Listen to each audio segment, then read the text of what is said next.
que habrán descansado ya de la fatiga de ayer, porque estos temas son muy abstrusos y por lo tanto la mente, aunque esté muy atenta, suele quedar con residuos de esas toxinas no asimiladas todavía del contexto de la charla. Cuando se habla de Shambhala, se habla de un lugar recóndito de nuestro planeta en donde se fraguan los destinos de nuestro mundo. Esta es la realidad. Naturalmente, nuestra pequeña mente tridimensional es insusceptible de alcanzar ciertos niveles, dentro de los cuales la idea de Shambhala aparezca con todo su esplendor, sino que hay matices, porque nuestra mente matiza todo cuanto ve. Es la causa de toda separatividad, como decíamos ayer. Naturalmente, el proceso de expansión del conocimiento solamente puede ser efectivo a base de vivencia. Como les decía ayer, y hay que insistir mucho sobre este punto. Si no hay vivencia, el conocimiento se hace negativo. Entorpece en lugar de acelerar el proceso evolutivo.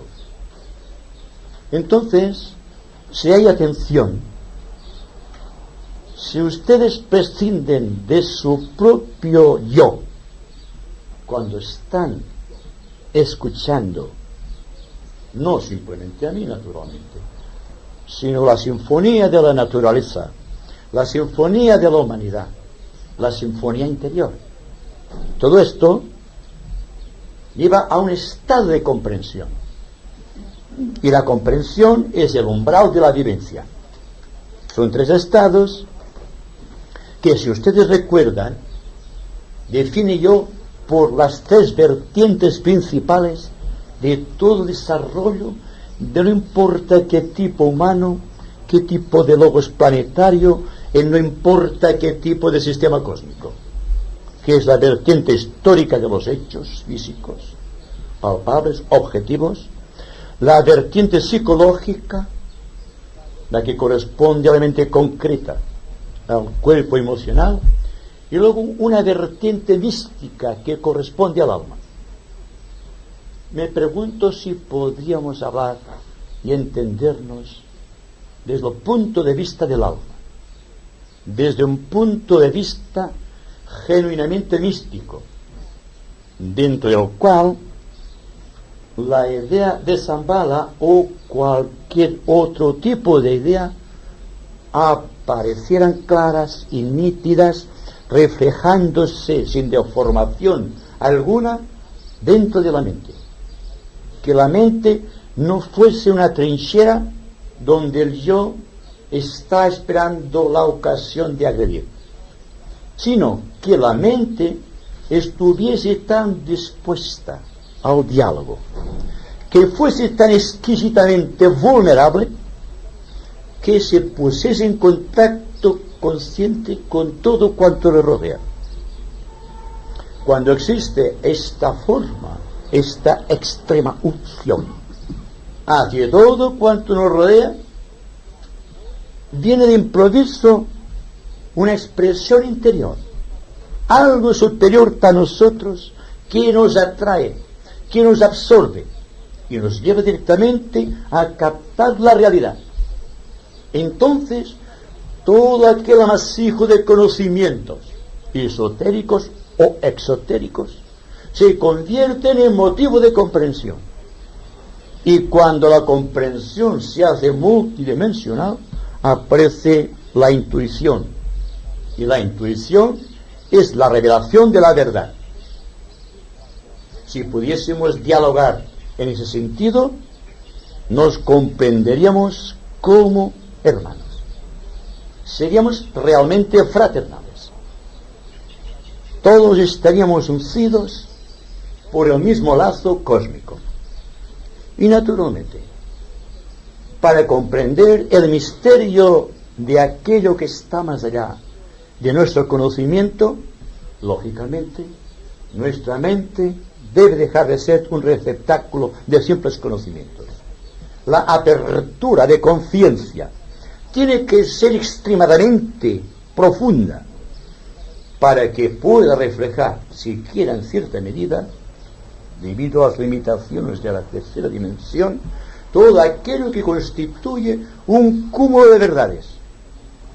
Unas verdades que nos van llevando gradualmente a una expansión de conciencia técnicamente definida como la iniciación. Al hablar de iniciación, debo hacer forzosamente referencia a nuestro logos planetario y a aquel que es su cuerpo de expresión en el plano físico y que llamamos el Señor del mundo, el anciano de los días o el doncel de las 16 primaveras. Tales son los nombres con que es conocido el Señor del mundo.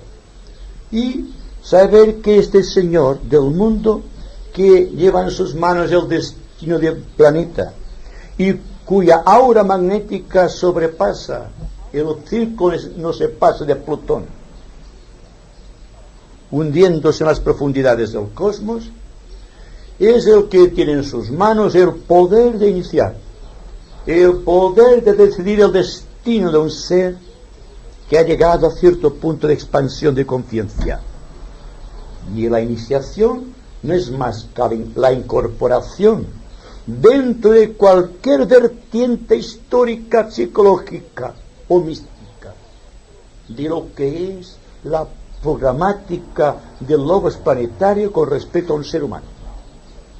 Y todos estamos llegando progresivamente al punto dentro de la conciencia en el cual pasamos de lo anecdótico o histórico al proceso psicológico para converger en la vertiente mística. Y entonces adquirimos, por obra y gracia del espíritu de síntesis, la iniciación. Pero la iniciación no es la prerrogativa del ser humano. La iniciación es una ley transmitida al planeta Tierra desde la gran logia de Venus y un gran representante de Venus, del cual se nos dice que era uno de los agentes misteriosos de logos planetarios del esquema venusiano, es el que llevó a la Tierra la antorcha sagrada, del cual vino después la cosa de la Olimpiada, desde Venus a la Tierra. Y el diamante flamígero, el cetro que empuña el Señor del mundo, es de procedencia venusiana. Y con este cetro, cargado 7 veces cada esquema terrestre, está conteniendo el fuego eléctrico, el fuego cósmico del logo solar. Con este cetro se da la vida a toda la naturaleza, a todos los planos del planeta, a las 7 esferas de Shambhala, a los 7 reinos, a las 7 razas que van apareciendo progresivamente, y según se nos dice actualmente, un cetro de poder menor utilizado por un gran deva está introduciendo en cierta parte de California un talismán que tendrá que ver con la aparición de la 6ª subraza de nuestra 5ª raza, de nuestra raza aria. Pero la iniciación de un reino, como la iniciación por parte del logo solar, de un plano de la naturaleza a través de su arcángel regente, aquí en la esfera mística de Shambhala, tiene la misma apreciación, la misma justeza, la misma proporción, excepto la medida. Porque la medida corresponde a aquello que el logos planetario del esquema terrestre pueda contener, y siguiendo la vía transmisión de energía o transmisión o comunión apostólica de los salvadores de la humanidad, para llegar al ser humano tiene que pasar por muchas transformaciones. El fuego eléctrico siempre será el mismo, pero por la medida de la copa, por la medida del grial de la conciencia, así será la fuerza que contendrá y que dará lugar a no importa qué tipo de iniciación. Repitiendo lo de ayer, a través del Señor Manu de una raza, el logos planetario, a través de este gran ser del Manu, crea todas las condiciones precisas para que aparezca una nueva raza. Los detalles son obtusos y muy complicados. Quizá algún día podamos hacerlo, pero requiere mucho tiempo. Existe también cuando aparece en la tierra cualquier tipo de religión, ya sea la religión cristiana, la budista, la maometana, etcétera, etcétera. Entonces, el que recibe el impacto del cetro de Sanat Kumara es el Bodhisattva, es el Señor Krishna, o es aquel que representa a Cristo en la tierra. Porque Cristo, como decíamos, es un estado de conciencia, que el que posee actualmente esta fuerza es aquel que, según se nos dice en su pretexto histórico, murió en la cruz del Gólgota, pero que después resurreccionó, fue resurrecto y está a la diestra simbólicamente de Dios Padre Todopoderoso, y en cierta medida culminó la etapa evolutiva más trascendente que puede existir en la humanidad. Además, el Cristo, por sus líneas de vinculación con el Padre Eterno, representa al propio tiempo el reino de Dios y el reino de la humanidad. Es el unigénito. Es aquel que transmite directamente la fuerza de Dios por línea del rayo de amor o el segundo aspecto de la naturaleza. Y toda religión, como decía anteriormente, viene regida por el segundo rayo.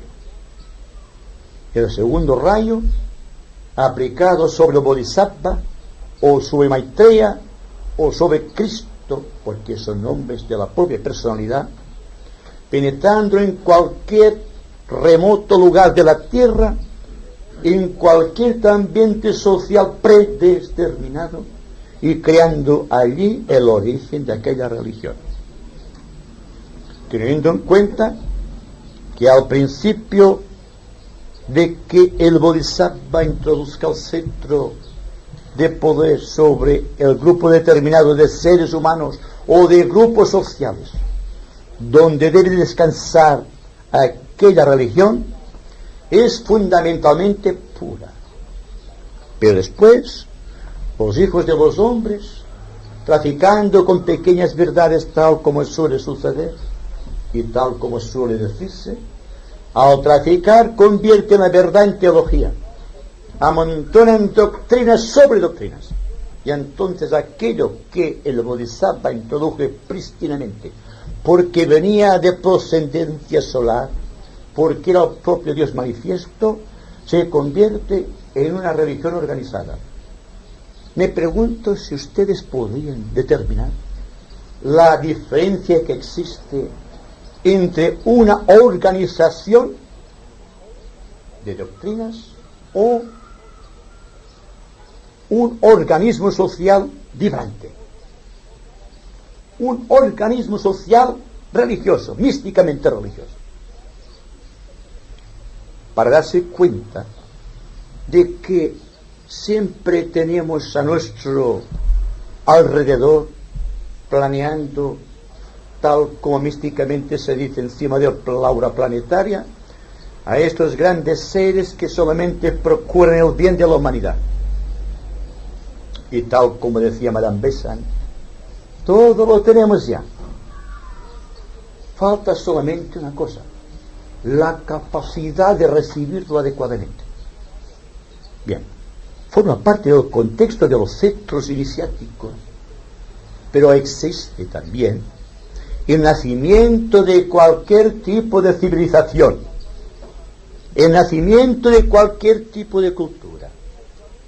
el nacimiento de cualquier organización política, religiosa, económica, basado en poderes sociales humanos.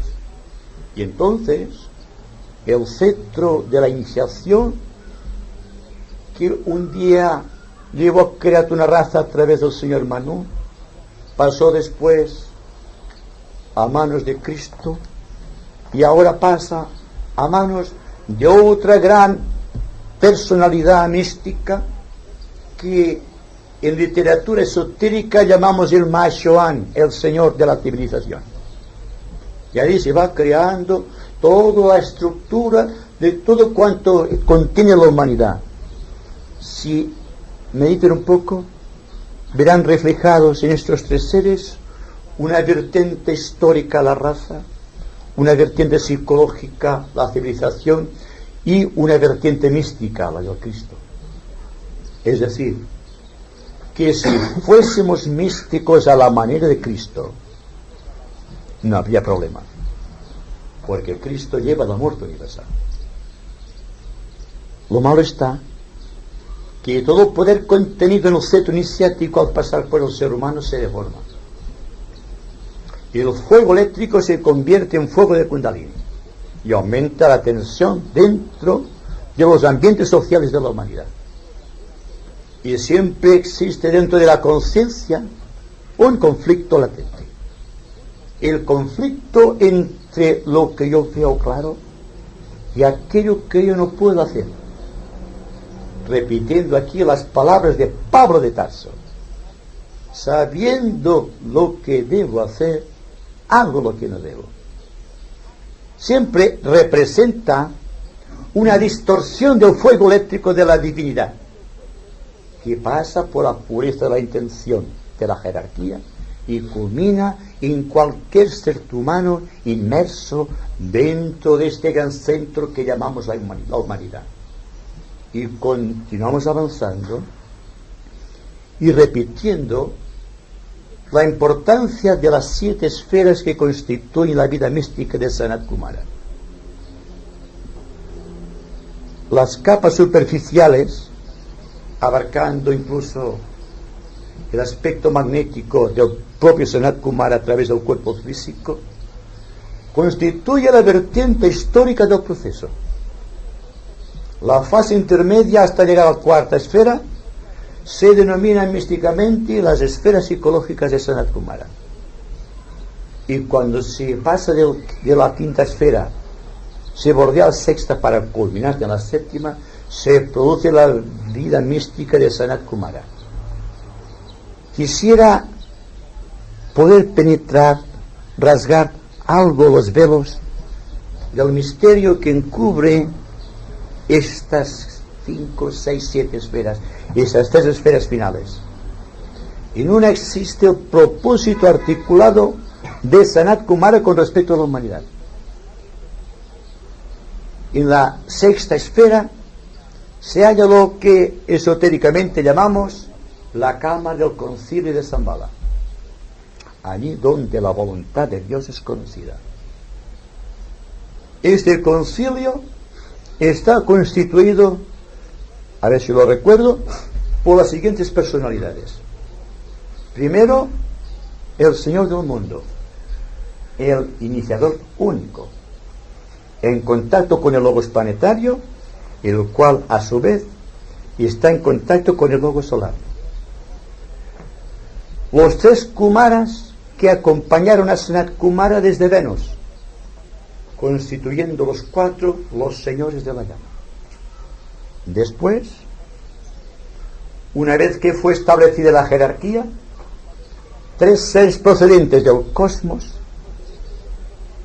vinieron a suplir la falta de conexión que existía en aquellos tiempos con todo cuanto surgía más allá del círculo, no se pasa, de nuestro sistema planetario o de nuestro esquema terrestre. Tenemos ya, entonces, el Señor del mundo y 6 Budas. 3 Budas esotéricos y 6 exotéricos. 6 hacia el cosmos y 6 hacia la Tierra. Tenemos después los representantes aquí en la Tierra de Shiva, Vishnu, Brahma, pero en su aspecto más cercano a la humanidad. Son las tres personalidades que yo he definido como el Manu, el Bodhisattva y el Mahashohan. Quedan después los 7 Shohanes, o los 7 señores de rayo, como decía el señor Martín, aquellos seres que transmiten a nuestro planeta las energías que proceden de los 7 rayos cósmicos, la fusión de los rayos o de 7 rayos condicionantes de la Osa Mayor y los 7 rayos condicionantes de las Pléyades constituyen un hilo trenzado que amalgama magnéticamente una entidad que ahora llamamos el lobo solar. Está siempre llevando energía a través de esas 7 entidades al planeta Tierra. Y queda finalmente uno del cual se habla muy poco, que es aquella entidad que conocemos bajo el nombre de Buda. Aquel ser de la propia esfera terrestre que por primera vez alcanzó la iluminación. Es, hablando muy técnicamente, el ser más avanzado del planeta Tierra. Tenemos entonces el Señor del Mundo, 6 Budas esotéricos, un Buda de conexión en contacto con Mercurio, los 7 Shohanes y los 6 señores de departamento. Si ustedes hacen una suma son 18. Si buscan un número dígito tendrán ustedes el número 9, siendo el 9 igualmente el número del hombre y al propio tiempo el número de la iniciación. Siguiendo este rastro luminoso de analogía, tenemos que en vía iniciática existe el logos planetario, la perfección absoluta, más allá de la medida de nuestro pequeño entendimiento, que según se nos dice esotéricamente posee la 10ª iniciación. Significa que está entrando ya en la 4ª iniciación cósmica. Claro, no podemos comprobar estas cosas, ¿verdad?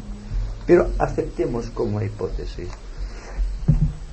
Todas estas fuerzas que van viniendo transportadas a nosotros constituyen la fuerza mística de la evolución. Tenemos en línea ascendente siempre, o descendente en este caso, al señor Sanat Kumara, que tiene la 9ª iniciación. ¿Y por qué tiene la 9ª iniciación? Marca todo el contenido del contexto planetario bajo el número sagrado 9. Y el 9 es el número de la forma, y 9 son los meses de gestación que de un niño normal dentro del claustro materno. Viene después el señor Buda con la 8ª iniciación. La escalera va llegando al ser humano. Vienen después aquellas individualidades sagradas que llamamos los 3 guías de departamento que poseen la 7ª iniciación. Son el señor Maitreya, el señor Manu y el señor Mahashohan. Y vienen después los iniciados adeptos que poseen la 6ª iniciación y que son denominados señores de rayo. Vienen después los adeptos, los maestros de compasión y de sabiduría, que poseen la 5ª iniciación. La 5ª iniciación se representa en la cabeza del iniciado en forma de estrella de 5 puntas. Después vienen las demás ramificaciones iniciáticas, el Arat con la 4ª iniciación y el transfigurado con la 3ª, el hombre que recibe el bautismo de fuego, la 2ª iniciación, y aquel que nace en el reino de los cielos por primera vez, que posee la 1ª iniciación. Sin embargo, todo esto ocurre dentro del centro místico de Shambhala. Todo sucede allí. Y hay que penetrar poco a poco en el recinto místico de Shambhala para poder llegar a aprender esta fuerza inconmensurable de la evolución que progresivamente nos capacitará para ser unos perfectos iniciados. Anteriormente, hace, no sé, quizás 100 años, la idea del hombre sagrado que hoy pronunciamos en público, todo el sistema de educación esotérica que tiene que ver con Shambhala, y todo cuanto estamos diciendo acerca del Señor del mundo eran secretos de tipo iniciático. Era la joya del loto velada por los pétalos que todavía no se habían abierto a la luz. La presión de los tiempos, todo cuanto sucede en los planos cósmicos y que necesariamente tiene que manifestarse dentro de la humanidad,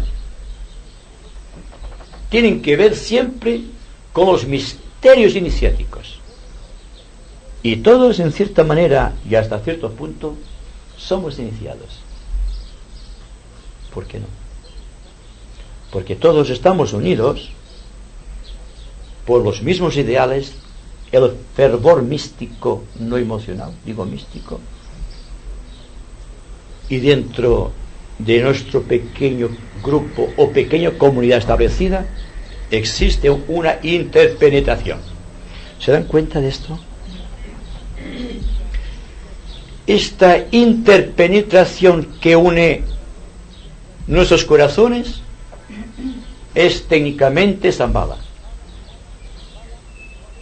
Shambhala ofrece la oportunidad de comprender mejor los planes de la jerarquía. Tiene que ver también con todo cuanto está tratando de realizar el logos solar a través del logos planetario. Tiene que ver con las esperanzas o los deseos de todos los seres humanos.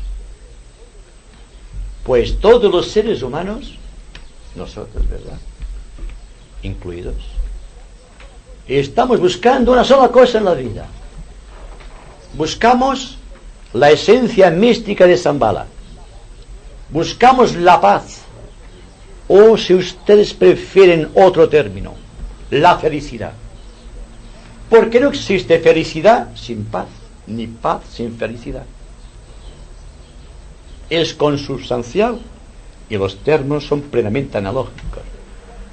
Pero todo cuanto estamos realizando,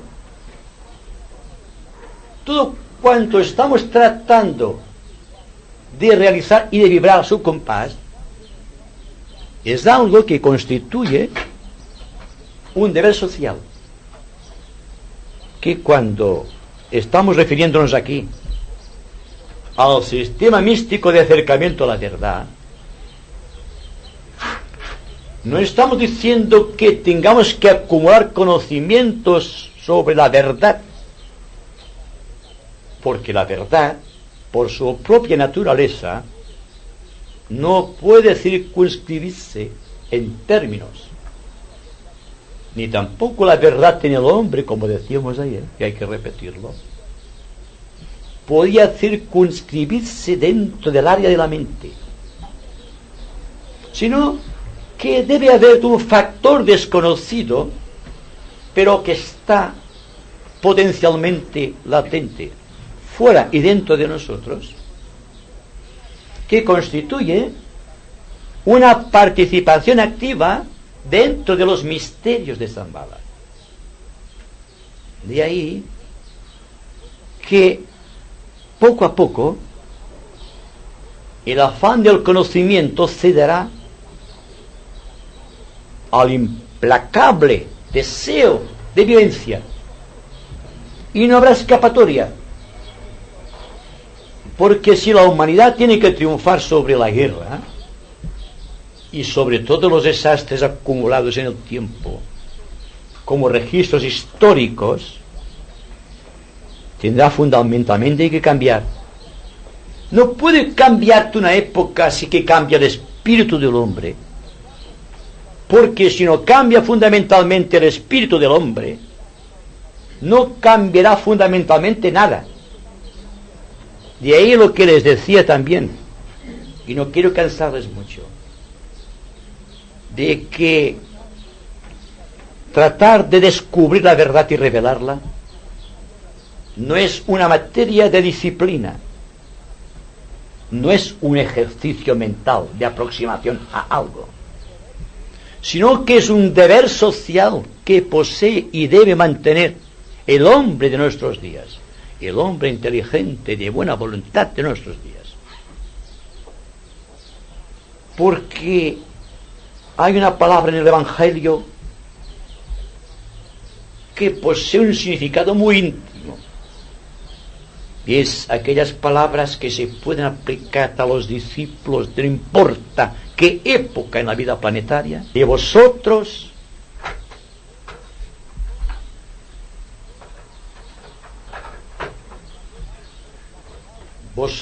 sois la sal de la tierra. La sal de la tierra significa que la tierra está desaborida, no posee sabor, no posee elementos de paz, no posee elementos de fraternidad, y sin embargo existen potencialmente dentro del corazón humano. Entonces, solamente dentro del corazón humano podremos descubrir la reserva de paz que constituye el nervio de toda vida humana, y seguramente también el nervio de toda vida cósmica, para llegar a un punto dentro del cual la sucesión apostólica de los hijos de Dios, dentro de un misterioso hilo luminoso, conectará sin deformaciones el corazón del Logos solar, el del Logos planetario, pasará por el corazón de Sanat Kumara, pasará por el corazón de Cristo, el director básico de la jerarquía, y penetrará raudamente en el corazón del hombre. Y esto no mañana, ni dentro del siglo, o dentro de no sé cuántas encarnaciones, que es muy cómodo, ¿verdad?, sino aquí y ahora. Aquí y ahora es el gran desafío de la conciencia. Si aquí y ahora no comprendemos, jamás comprenderemos. Siempre se comprende aquí y ahora, jamás luego, después o antes. Porque, como les decía, hablamos en términos místicos, no en términos simplemente psicológicos o históricos. Aceptamos, naturalmente, la existencia de factores históricos y la existencia de factores psicológicos, que son los que deben resistir la prueba de fuego. Pero, fundamentalmente, para tener paz, para poseer íntegramente la verdad, debemos forzosamente ser místicos, no fanáticos del sexto rayo, sino que cada cual, a través de su propio rayo, debe comprender la verdad, y verá que todas las verdades conquistadas por el hombre siempre tienen la misma raíz, como los radios de cualquier centro de conciencia.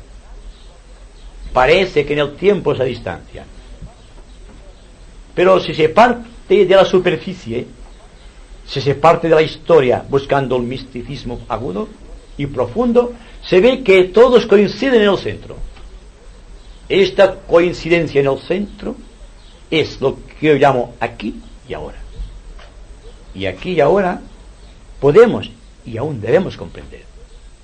La comprensión no es la conquista de un estado de conciencia, sino el descubrimiento de la verdad. No es el monopolio de un sistema de verdades acumuladas en el tiempo, constituyendo las bases teológicas de cualquier religión, sino que es aquel nervio vivo que contienen en potencia todas las religiones, desde el punto de vista cósmico, desde el punto de vista solar, desde el punto de vista del logos planetario, desde el punto de vista de Sanat Kumara y desde el punto de vista de los adeptos, la humanidad es un santo grial.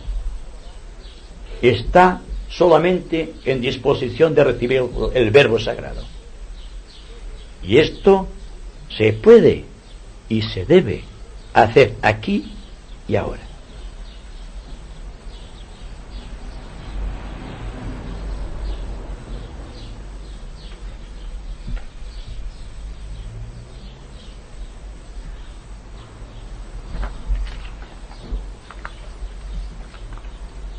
¿Alguna pregunta?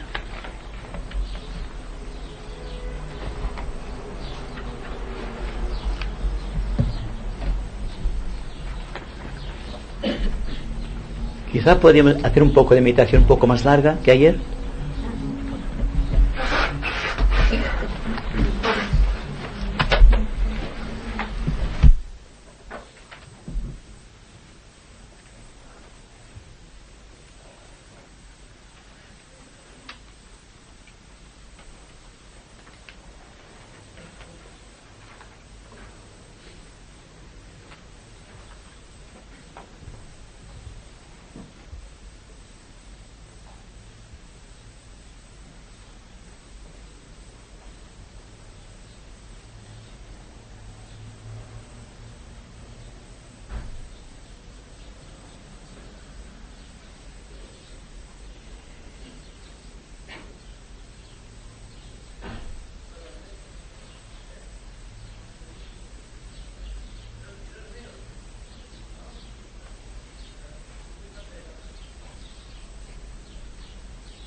Muchas gracias.